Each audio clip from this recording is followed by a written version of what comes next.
সুখের সময় আসার আগে ভগবান যে 3টি সংকেত দেন, চলুন এটা ভগবত গীতার কথা, পুরো ভিডিওটা দেখুন, ইগনোর করবেন না। এই ভিডিও ইগনোর করা মানে আপনার ভগবত গীতাকে ইগনোর করা। সুখ হঠাৎ আসে না, তার আগে ভগবান আমাদের জীবনে কিছু নীরব সংকেত দিয়ে যান, যা আমরা বুঝতে পারি না। প্রথম সংকেত, আপনার ধৈর্য হঠাৎ বেড়ে যায়। যে কথায় রাগ হতো সেখানে আপনি শান্ত থাকেন। এই ধৈর্য কোনো দুর্বলতা নয়, এটাই ইঙ্গিত আপনি বড় কিছুর জন্য প্রস্তুত হচ্ছেন। দ্বিতীয় সংকেত, কিছু মানুষ ধীরে ধীরে আপনার জীবন থেকে দূরে সরে যায়।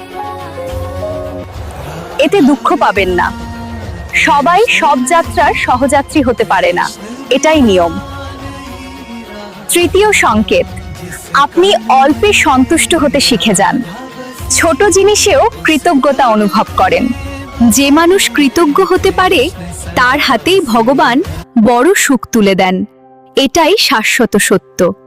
যদি এই 3টি সংকেত আপনার জীবনে দেখা যায়, বিশ্বাস রাখুন, সুখ খুব কাছেই আছে। যদি এরকম ভিডিও আরো পেতে চান, চ্যানেলটাকে সাবস্ক্রাইব করে আমাদের সাথে জুড়ে থাকুন আর এই ভিডিওটাকে শেয়ার করে দিন। হরে কৃষ্ণ।